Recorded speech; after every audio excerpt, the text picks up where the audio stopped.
ছবি, সামনে ইডির গাড়ি একদম সামনে, এবং তারপরেই কিন্তু কেন্দ্রীয় বাহিনীর যে জওয়ান তাদের গাড়ি, দুটো গাড়ি পরপর, এবং দুই গাড়ি কিন্তু সল্টলেকে প্রবেশ করেছে। এবং ইডি সূত্রের খবর তারা সিজিও কমপ্লেক্সে ফিরে যাচ্ছেন।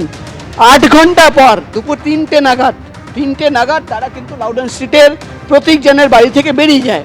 ইডি সূত্রের খবর কোনো জিনিসই কিন্তু সিজার করা হয়নি। আরেকবার তোমাকে বলে দিই, 8 ঘন্টা তল্লাশি অভিযান চালানোর পর প্রতীক জেনের বাড়ি থেকে এমন কোনো গুরুত্বপূর্ণ তথ্য বা নথি বা কোনো ডকুমেন্ট বা কোনো ডিজিটাল এভিডেন্স তারা কিন্তু সিজ করেনি, বাজেয়াপ্ত করেনি। আরেকটা গুরুত্বপূর্ণ তথ্য যেটা আমরা পাচ্ছি, যে একটা পাঞ্চনামা তৈরি করা হয়েছে, পাঞ্চনামা যেটা কিন্তু ইডি অফিসাররা তৈরি করেছেন এবং পরিবারকে দেওয়া হয়েছে, রিসিভ করানো হয়েছে। সেই পাঞ্চনামায় কি রয়েছে? সেই পাঞ্চনামায় ইডি অফিসাররা লিখেছেন যে তারা আজকে প্রতীক জেনের বাড়িতে এসেছিলেন এবং তল্লাশি অভিযান চালিয়েছেন, কোন সময় প্রবেশ করেছিলেন, কোন সময় তারা বেরিয়ে যাচ্ছেন। কিন্তু যে গুরুত্বপূর্ণ তথ্য আমরা পাচ্ছি, এই পাঞ্চনামায় ইডি আধিকারিকরা মুখ্যমন্ত্রী মমতা বন্দ্যোপাধ্যায় যে লাউডন স্ট্রিটের প্রতীক জেনের বাড়িতে গিয়েছিলেন এবং সেখান থেকে ল্যাপটপ, মোবাইল ফোন এবং নথি নিয়ে বেরিয়েছেন, তার স্পষ্ট উল্লেখ রয়েছে। আরেকবার তোমাকে সুব্রজিৎ বলে দিই, কোনো জিনিস বাজেয়াপ্ত করা হয়নি, সিজার করা হয়নি, কিন্তু পাঞ্চনামাতে মুখ্যমন্ত্রী মমতা বন্দ্যোপাধ্যায় যে জিনিসপত্র নিয়ে বেরিয়েছেন, তুমি জানো মুখ্যমন্ত্রী মমতা বন্দ্যোপাধ্যায় নিজেই দাবি করেছিলেন যে তিনি হার্ড ডিস্ক, মোবাইল ফোন এইসব জিনিস নিয়ে বেরিয়ে যাচ্ছেন। সেই কথার কিন্তু স্পষ্ট উল্লেখ রয়েছে এই পঞ্চনামায়। এবং ইডি আধিকারিকদের যখন আমরা প্রশ্ন করলাম যে সিজার কি, তারা কিন্তু মজার ক্ষেত্রে বলছেন যে যেটা সিজার করার কথা ছিল সেটা টিভিতে দেখা যায়। আমি এইটা হচ্ছে সেই সময়ের ছবি আপনারা দেখতে পাচ্ছেন, এইগুলো হচ্ছে সেই সমস্ত ফাইল যেটা মুখ্যমন্ত্রীর যারা নিরাপত্তা রক্ষীরা রয়েছেন তারা সল্টলেকে সেক্টর 5 অফিস থেকে তারা এই ফাইলগুলো নিয়ে আসেন। একদিকে যখন মুখ্যমন্ত্রী মমতা বন্দ্যোপাধ্যায় লাউডন স্ট্রিটে প্রতীক জেনের বাড়িতে যখন থেকে বেরোচ্ছেন, অর্থাৎ এই ইডি রেড চলাকালীন তিনি প্রতীক জেনের বাড়িতে গেলেন এবং তারপর ফাইল হাতে বেরোলেন। পাশাপাশি এইটা দেখতে পাচ্ছেন প্রচুর ফাইল দেখা যাচ্ছে, এটা গাড়িতে রাখা রয়েছে। মুখ্যমন্ত্রীর যারা নিরাপত্তা রক্ষীরা রয়েছেন তারা সল্টলেকে সেক্টর 5 অফিসে ইডির তল্লাশি চলাকালীন এই ফাইলগুলি তারা নিয়ে আসেন।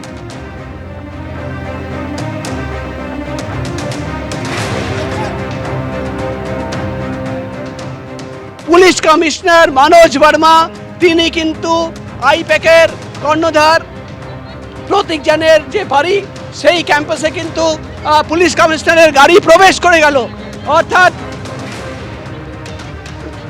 সেই জায়গায় কিন্তু এতদিন আমরা দেখতে পাচ্ছি পুলিশ কমিশনার মনোজ বর্মা তিনি কিন্তু গাড়ি থেকে নামলেন এবং নেবে তিনি ভেতরে প্রবেশ করছেন।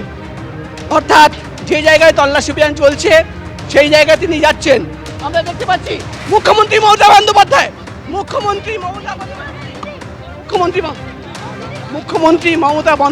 তিনি কিন্তু এখানে এসে পৌঁছেছেন। তিনি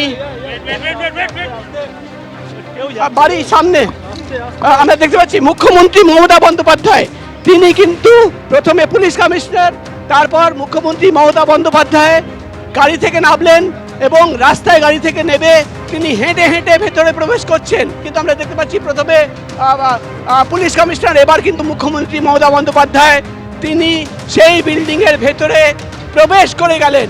অর্থাৎ একদিকে যেমন ইডি অফিসাররা প্রায় 4 ঘন্টা ধরে, 4.5 ঘন্টা ধরে যেখানে তল্লাশি অভিযান চালাচ্ছেন, সেখানেই মুখ্যমন্ত্রী মমতা বন্দ্যোপাধ্যায় তিনি কিন্তু এসে পৌঁছলেন। পুলিশ কমিশনার পৌঁছানোর ঠিক 5 মিনিটের মধ্যে আমরা দেখতে পাচ্ছি সম্ভবত মুখ্যমন্ত্রী মমতা বন্দ্যোপাধ্যায় বেরোচ্ছেন।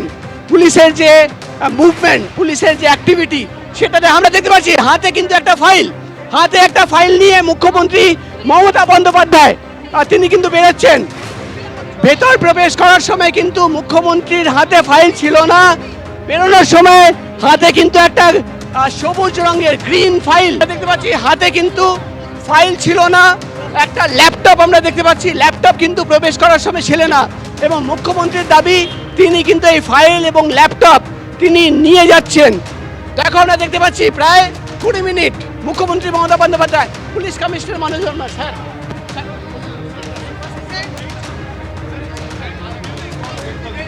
আমরা দেখতে পাচ্ছি মুখ্যমন্ত্রী মমতা বন্দ্যোপাধ্যায় বেরিয়ে গেছেন, পুলিশ কমিশনার মনোজ বর্মা তিনি কিন্তু এই বিষয় নিয়ে কিছু বলতে চাননি। কিন্তু আমরা দেখতে পাচ্ছি মুখ্যমন্ত্রী মমতা বন্দ্যোপাধ্যায় তার যে বক্তব্য, তিনি জানালেন যে ইডি অফিসাররা ক্যান্ডিডেটদের লিস্ট সংগ্রহ করার চেষ্টা করছে, পার্টির ইন্টারনাল কিছু তথ্য নেওয়ার চেষ্টা করছে, এবং তিনি যেটা দাবি করলেন একটা ফাইল হাতে দেখিয়ে, তার দাবি যে তিনি এই ফাইল নিয়ে চলে যাচ্ছেন, হাতে কিন্তু একটা ল্যাপটপ ছিল, তিনি বললেন যে হার্ড ডিস্ক নিয়ে যাচ্ছেন। আর এরপরে একাধিক গুরুত্বপূর্ণ অভিযোগ মুখ্যমন্ত্রী মমতা বন্দ্যোপাধ্যায় করছেন। একেবারে প্রার্থী তালিকা হাতিয়ে নেওয়ার চেষ্টা হয়েছে, শুধু নয় সাংগঠনিক কাজকর্ম সংক্রান্ত তথ্য, আর্থিক লেনদেনের তথ্য হাতিয়ে নেওয়ার চেষ্টা হয়েছে, যেটা সম্পূর্ণ খারিজ করে দিয়েছে ইডি। শুধু তাই নয়, তাদের তদন্তে বাধা দেওয়ার চেষ্টা হচ্ছে, এই অভিযোগ তুলে কলকাতা হাইকোর্টে দ্বারস্থ হয়ে গেছে এনফোর্সমেন্ট ডিরেক্টরেট। আমি এইখানে একবার দেখাতে চাইবো মমতা বন্দ্যোপাধ্যায় এই ইডি রেড নিয়ে ঠিক কি অভিযোগ করলেন। অপারেশনটা স্টার্ট করেছে ভোর 6টা থেকে, যখন অফিসে কেউ ছিলই না প্রায়, এবং তারা এসে আমাদের পার্টির সব ডেটা, সমস্ত ল্যাপটপ, সমস্ত আইফোন বা ফোনে যে সমস্ত স্ট্র্যাটেজি আছে ইলেকশনের, ইনক্লুডিং SIR, আমাদের কাজ চলছে মানুষকে সাহায্য করবার জন্য, সেগুলো সব ওরা ফরেন্সিক টিম নিয়ে এসে সকাল থেকে ট্রান্সফার করেছে। আমি মনে করি এটা ক্রাইম। একটা পার্টি অফিসের, এটা প্রাইভেট অর্গানাইজেশন নয়। আপনারা সবাই জানেন আইপ্যাক আমাদের অল ইন্ডিয়া তৃণমূল কংগ্রেসের,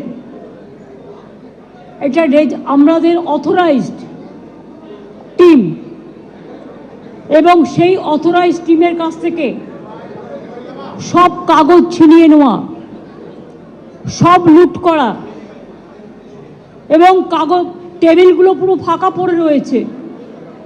তার মানে সব কাগজপত্র এবার বলুন আবার নতুন করে তৈরি করতে গেলে ইলেকশন তো পেরিয়ে যাবে। এটা কি ওদের ঠিক হয়েছে? আমরা ইনকাম ট্যাক্স দিই, আমাদের ইলেক্টেড মেম্বার্স আছে, আমাদের অডিট হয়। যদি কোনো প্রয়োজন থাকতো ইডির, তারা ইনকাম ট্যাক্স থেকে কাগজ নিতেই পারতো।